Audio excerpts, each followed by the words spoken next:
Épisode 16 de Lyon, cette ville calme et paisible. On est à la Duchère. Il y a un mec qui s'est fait tout simplement tuer par balle. Voilà.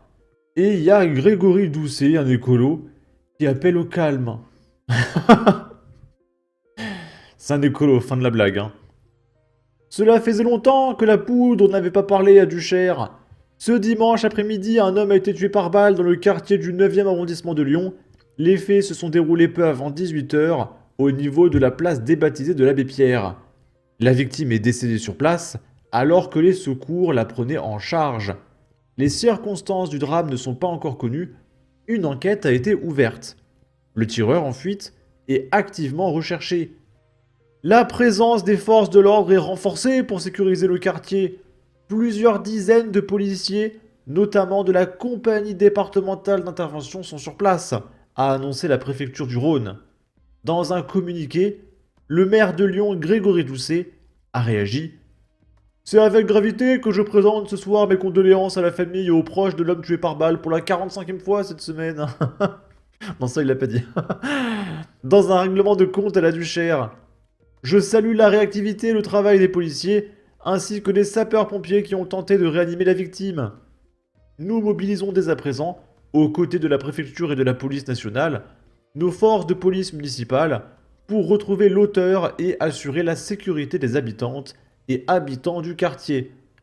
L'édile écologiste rajoute que des patrouilles seront renforcées sur place et la ville de Lyon mettra à disposition des images de vidéosurveillance. J'en appelle au calme et à la responsabilité de toutes et tous pour que la justice fasse toute la lumière sur les circonstances de ce drame, conclut Grégory Doucet.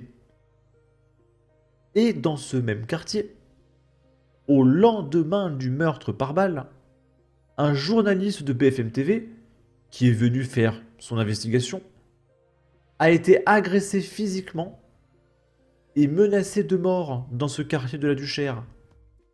Donc ça a l'air de très bien se passer au quartier de la Duchère à Lyon. On va te retrouver. Lyon est une petite ville, lui a-t-on dit. On va te retrouver. Lyon est une petite ville. Un journaliste de BFM Lyon a été victime d'insultes puis d'une agression physique ce lundi matin, alors qu'il assurait la couverture du meurtre commis la veille dans le quartier de la Duchère à Lyon. Est-ce que vous pensez que le mec il va dire pas d'amalgame, c'est un quartier sensible, nanana, après s'être fait agresser, menacé de mort? Il se trouvait place de l'Abbé Pierre, où il a assuré un premier direct à 6h30.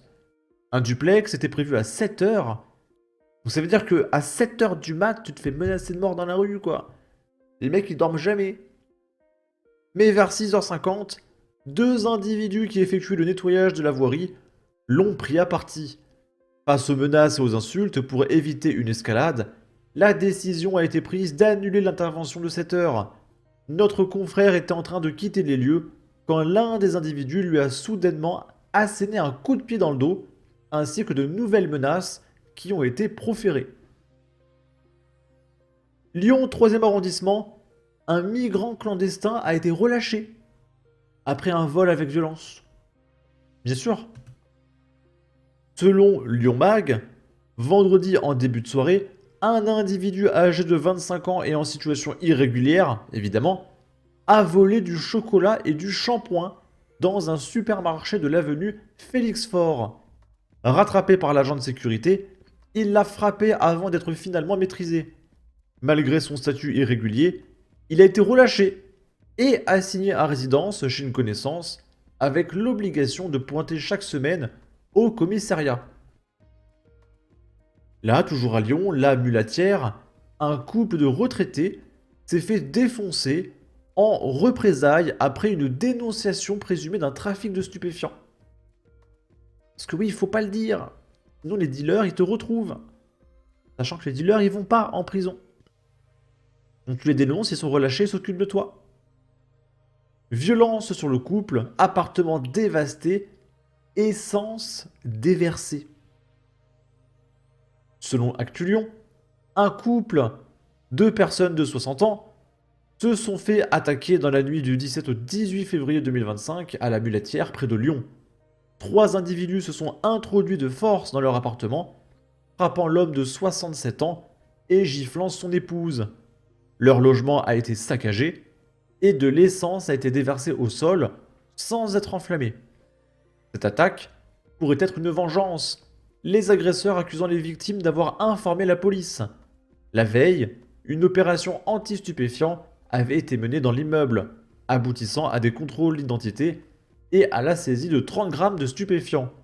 Une enquête est en cours pour identifier les assaillants. Villeurbanne, toujours à Lyon. Après un différend commercial dans un centre de contrôle technique, un client revient avec une arme et blesse un salarié par balle au genou. Parce qu'il n'était pas content et c'était un peu trop cher, voilà. Un salarié d'un centre de contrôle technique à Villeurbanne a été victime d'une blessure par balle ce mardi 18 février dans l'après-midi. Hospitalisé, ses jours ne sont pas en danger. Selon les premiers éléments recueillis, les enquêteurs s'orientent sur l'hypothèse d'un différend commercial opposant le gérant de ce site et un client potentiel. D'après les informations de BFM TV, alors qu'il retournait vers son véhicule, le suspect a alors sorti une arme de poing et a tiré à plusieurs reprises en direction des jambes de salariés du centre.